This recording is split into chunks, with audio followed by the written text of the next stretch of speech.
ایک سیابی تھے جوان 12-14 سال عمر، عشق لگا سی کھیڑا کھیڑ دی میں 12-14 سال عمر تو ہر وقت حضور کے پاس رہتے تھے۔ صحابہ کہتے ہیں ہم نے سوچا ہر وقت ہی رہتا ہے۔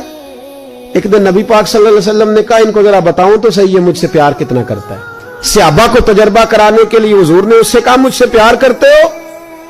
اس نے کہا بیبا آپ کو پتہ ہی ہے سارا۔ تو حضور نے فرمایا جاؤ اپنے باپ کی گردن کاٹ کے لاؤ۔ کس کی؟ اوکھا جے بابا کام، ہاں اپنے باپ کی گردن کاٹ کے لاؤ۔ 12-14 سال عمر، چھلانگ لگائی۔ مسجد نبوی کے دروازے پر مولا علی شیر خدا کھڑے تھے، ان کی گردن میں تیر کمان تلوار تھی، کھینچی تلوار، اور جب دوڑے نا جذبات میں تو حضور نے فرمایا اسے پکڑ لاؤ، اس نے سچ مچ کاٹ کے لے آنی ہے، لے آؤ پکڑ کے۔ عاشق نزاکت جانتے ہیں۔ حضرت طلحہ بن برا بیمار ہو گئے، بیمار، دن میں 2 دفعہ میرے نبی تیمارداری کرنے جاتے، 2 دفعہ۔ اللہ کرے وہ بیماری میں ہی آ جائے۔ چر ہویا مینو ترلے لیندیاں، کدی موڑ میرے ول واگاں، خواب میری وچ ایک وار جاویں میں ساری عمر نہ جاگاں۔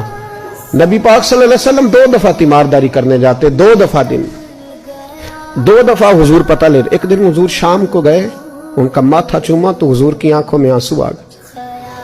پھر میرے حبیب پاک نے ان کے والد کو کونے میں بلایا، کوئی بات کہی، باپ بھی رونے لگے۔ حضور نے پھر پیار کیا، چلے گئے۔ حضرت طلحہ اپنے ابا جی سے کہنے لگے حضور کیا کہہ کے گئے؟ کہا بیٹے کچھ نہیں۔ کہا نہیں مجھے بتائیں، کچھ نہیں، رشتہ ہی بڑا نازک، نہیں بتائیں۔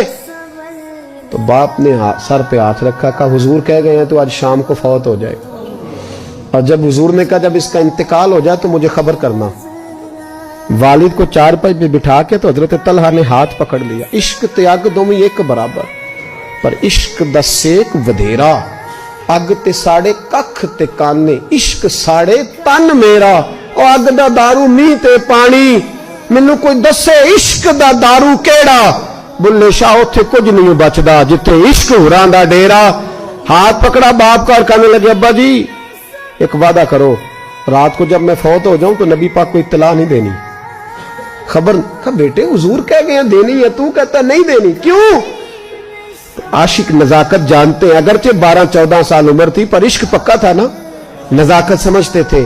کہنے لگے ابا جی جن گلیوں سے حضور نے گزر کے آنا ہے وہ یہودیوں کی گلیاں ہیں، ایسا نہ ہو میرے جنازے کی خاطر حضور گزرے اور کوئی میرے نبی کو تکلیف دے دے، اس لیے خبر نہیں کرنی مصطفیٰ کو، آپ جنازہ پڑھ کے دفنا دینا۔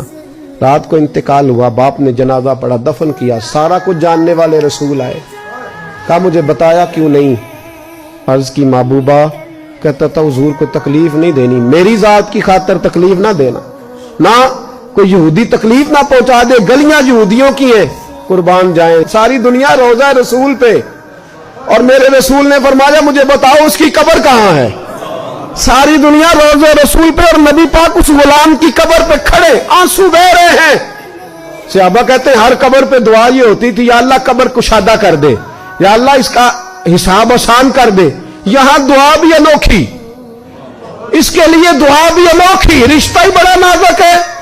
میرے نبی پاک نے دعا بڑی انوکھی فرمائی، کہا اے اللہ جب میرے طلحہ کی تیرے ساتھ ملاقات ہو تو ذرا اس سے مسکرا کے ملنا، وہ تیری شان کے لائق ہے، ذرا اس سے مسکرا کے ملنا۔ کہتے ہیں وجد ہو گیا طاری، اس لیے کہ جو رشتہ نبی کا امتی سے ہے اور امت کا رسول سے ہے اس کی نزاکت کو صرف غلام جان سکتے ہیں، غلام جان۔ میں نے پچھلے جمعے بھی کہا تھا، وہ جو ایک شخص کہنے لگے آپ بتیاں لگاتے ہیں، جھنڈیاں لگاتے ہیں، میں نے کہا بس نہیں چلتا، ہم تو تارے بھی لگا دیں، تمہیں ہمارا پتہ ہی نہیں۔ میرا دل کرتا ہے گلی گلی پھروں اور یہ نعرہ لگاؤں جان ہے عشق مصطفیٰ، روز فضو کرے خدا، جس کو ہو درد کا مزہ وہ ناز دوا اٹھائے کیوں، اور پھر کے گلی گلی تباہ ٹھوکریں سب کی کھائیں کیوں، اگر دل کو یہ عقل دے خدا تو تیری گلی سے جائیں کیوں۔